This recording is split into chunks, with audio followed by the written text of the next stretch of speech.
April 29, 2004, Lansing, Michigan. While the rest of the world moved forward into the digital age, a quiet tragedy was unfolding inside the Lansing car assembly plant. The air was thick with the scent of oil and heavy hearts. On this day, the last of over 35 million vehicles rolled off the line. It wasn't a roaring muscle car or a chrome-heavy cruiser of the 50s. It was a simple, compact sedan, an Alero, signed by the workers who had spent their lives building a legend. With that final turn of the key, a 107-year-old pulse stopped. Oldsmobile wasn't just a car brand, it was the foundation of the American automotive industry. It gave us the assembly line, the automatic transmission, and the muscle car. It was the rocket that powered the American dream. So how does a company that sold over 1 million cars a year in the 1980s find itself on the chopping block just 2 decades later? Did Oldsmobile fail the world, or did the world leave Oldsmobile behind? This is the epic story of the rise, the glory, and the ultimate fall of Oldsmobile. To understand Oldsmobile, you have to understand its place in the slowness hierarchy of General Motors. If Chevrolet was for the everyman and Cadillac was for the elite, Oldsmobile was the innovation division.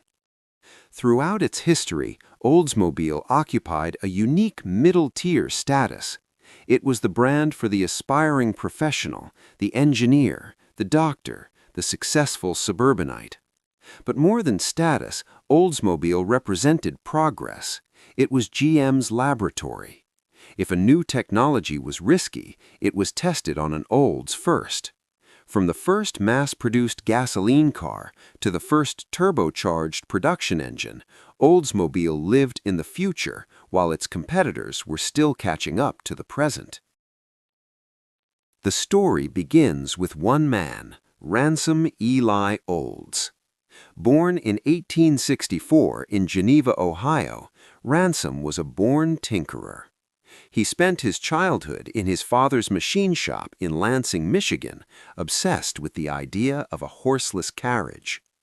By 1887, he had built a steam-powered car, but he knew the future lay in gasoline. On August 21, 1897, with financial backing from lumber magnate Samuel L. Smith, he founded the Olds Motor Works. But success wasn't immediate. The early years were a struggle of trial and error. In 1899, the company merged with his father's engine business to become Olds Motor Works. They moved to Detroit, into the first factory ever built specifically for automobile production. Then, disaster struck. In March 1901, a fire tore through the Detroit plant. It burned the factory to the ground, destroying nearly every prototype the company had. Everything was lost, except for one small, single-cylinder runabout with a unique curved front. 2 workers managed to push it out of the burning building just in time. That car was the curved-dash Oldsmobile. And that fire, ironically, was the spark that changed history. Because the fire had destroyed their ability to manufacture specialized parts, Ransom Olds did something revolutionary. He outsourced. He contracted the Dodge brothers for transmissions and Henry Leland for engines. To put these parts together quickly, he pioneered the progressive assembly line. While history often credits Henry Ford with this invention, it was Ransom Olds who first used a stationary line to mass-produce the curved dash.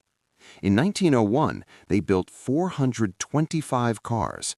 By 1904, they were producing over 5,000. The curved dash became a cultural phenomenon. It was the subject of the 1905 hit song, "In My Merry Oldsmobile," a tune that would stay synonymous with the brand for a century. Oldsmobile was the best-selling car in America. But as the company grew, so did the friction.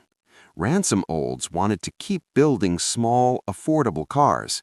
His investors, led by Samuel Smith's son, Frederick, wanted to build high-end luxury vehicles. In 1904, Ransom Eli Olds walked away from his own company. He would go on to found REO, the namesake of the band REO Speedwagon, but his first child, Oldsmobile, was about to enter a new family. In 1908, a man named Billy Durant bought the struggling Olds Motor Works and made it the second pillar of his brand-new conglomerate, General Motors. If the first 40 years of Oldsmobile were about proving the automobile could work, the next 40 were about proving it could fly. As America emerged from the shadow of World War II, a new spirit of optimism took hold. The country was obsessed with the sky, with jet engines, and with speed. Oldsmobile didn't just follow this trend, they fueled it. In 1949, they released an engine that would change the automotive landscape forever, the Rocket V8. Before 1949, most American engines were flatheads, reliable but limited in power. Oldsmobile's engineers, led by the legendary Charles Kettering, developed the first mass-produced, high-compression, overhead valve V8. It was compact, efficient, and, for its time, terrifyingly fast. They dropped this 303 cubic inch masterpiece into the lightweight body of the Oldsmobile 76 and called it the Oldsmobile 88. The result? The world's first muscle car formula. Big engine, small car. The 88 dominated NASCAR, winning 10 out of 19 races in 1950. It became the king of the dirt tracks. But the Rocket's influence went beyond the track. It entered the very soul of American culture. In 1951, Jackie Brenston and his Delta Cats recorded Rocket 88, a song many music historians cite as the first ever rock and roll record. Oldsmobile wasn't just a car anymore. It was a lifestyle. It was the sound of the 1950s. By the 1960s, Oldsmobile was GM's technology division. While Chevy was for the masses and Cadillac for the wealthy, Oldsmobile was for the dreamers. In 1966, they did something no American manufacturer had dared to do in decades. They brought back front-wheel drive. The Oldsmobile Tornado was a mechanical marvel. With its unitized power package, it managed to fit a massive 425 cubic inch V8 and a heavy-duty transmission entirely over the front wheels. It looked like a spaceship and drove like a train. It won Motor Trend's Car of the Year and proved that Oldsmobile engineers were the smartest guys in Detroit. But the dreamers also wanted to go fast. To compete with the Pontiac GTO, Olds unleashed the 442. The name was a code: 4-barrel carburetor, 4-speed manual transmission, and 2 exhausts. By 1960, with the 455 cubic inch W30 package, the 442 became the gentleman's muscle car. It was fast enough to humiliate a Hemi Cuda on the weekend, but refined enough to take to church on Sunday. This was Oldsmobile at its zenith, sophisticated, powerful, and utterly unique. In the mid-1980s, General Motors was the most powerful corporation on Earth, but it was suffering from a terminal case of corporate sameness. For decades, the Sloan ladder worked because each brand had its own soul, its own engines, and its own look. But as GM tried to cut costs, they began a process called badge engineering. Suddenly, an Oldsmobile was just a Buick with a different grille and a higher price tag. The innovation division had lost its laboratory. The first major blow to the brand's prestige actually happened at the height of its success. In 1977, Oldsmobile couldn't keep up with the massive demand for its Rocket V8 engines. Without telling customers, GM began installing Chevrolet 350 engines into Oldsmobile Delta 88s. When owners discovered they had a Chevy under the hood, they were outraged. To the Oldsmobile faithful, the Rocket engine was the car. This led to massive class action lawsuits and a permanent stain on the brand's reputation. It was the first sign that the rocket was being phased out by corporate accountants. In 1984, GM leadership made a fateful decision. They reorganized the company, stripping Oldsmobile of its independent engineering and design departments. Oldsmobile became a marketing arm rather than a manufacturer. They no longer built their own engines. They no longer designed their own chassis. They were now competing with their siblings, Buick and Pontiac, for the same parts in the same bins. By the late 80s, the innovation division had nothing new to offer except a nameplate. As sales began to slide, Oldsmobile panicked.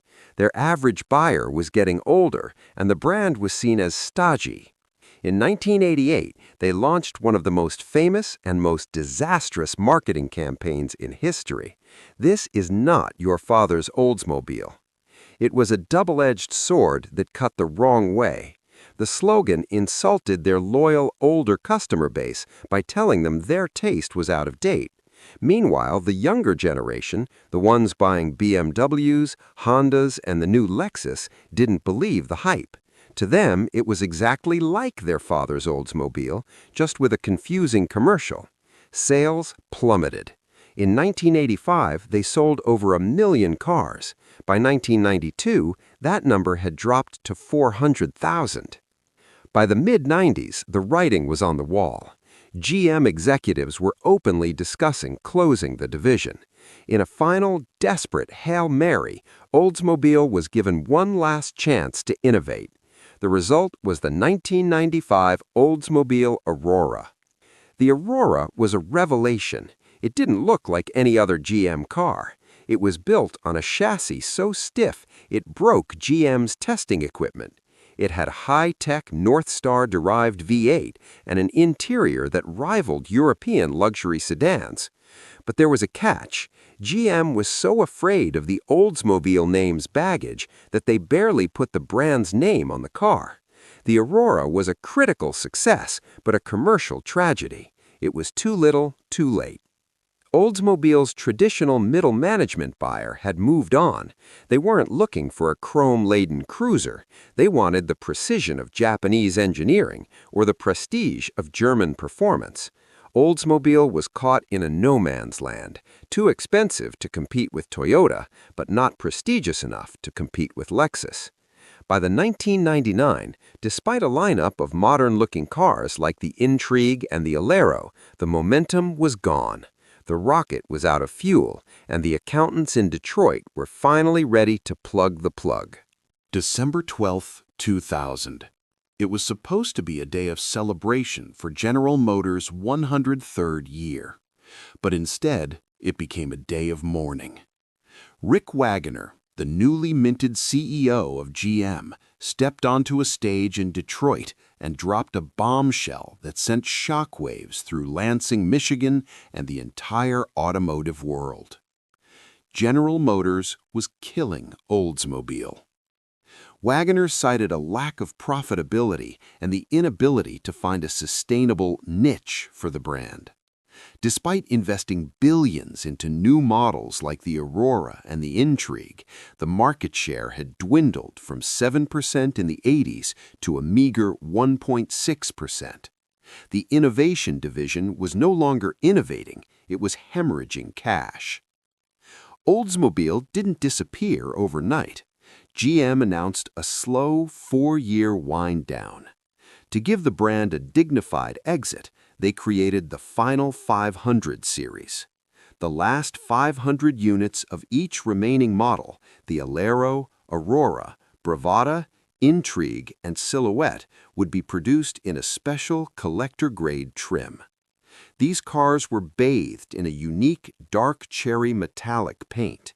They featured cream leather interiors with Oldsmobile's heritage logos embroidered into the seats and floor mats. Each one carried a numbered plate marking its place in history. Interestingly, the Silhouette minivan never quite made it to 500. Due to production capacity and fleet orders, only 360 final 500 silhouettes were actually built, making them some of the rarest Oldsmobiles ever made.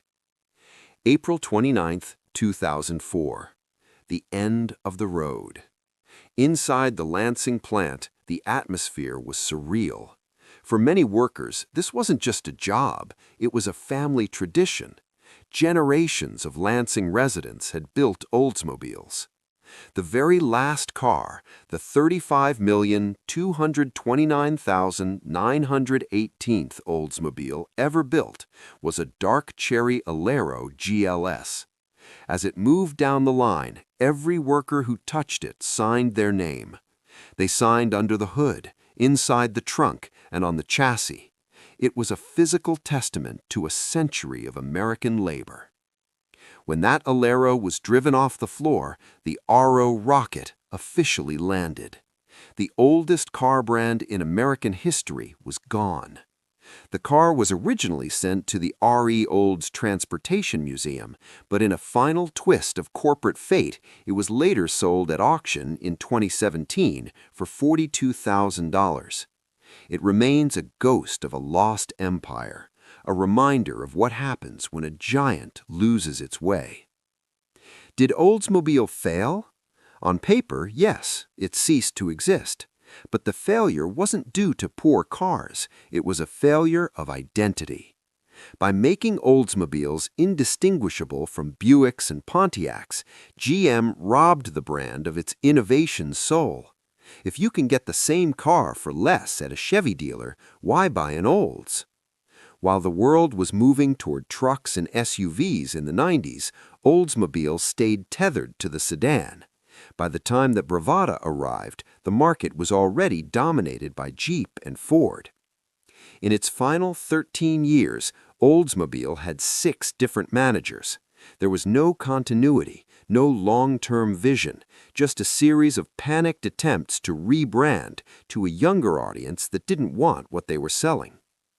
Oldsmobile is gone, but its DNA is everywhere. Every time you drive an automatic car, you're using technology Oldsmobile pioneered in 1938. Every time a manufacturer uses a high-compression V8, they're following the path blazed by the Rocket 88. Oldsmobile was the first to show us that a car could be more than a machine. It could be a song, a rocket, a piece of art. It was the bridge between the horse and buggy and the jet age. The brand may be defunct, but the legend of the rocket remains in the hearts of those who remember when driving was merry and the horizon was something you chased in a car built by dreamers. The rocket has landed, but its echo still roars.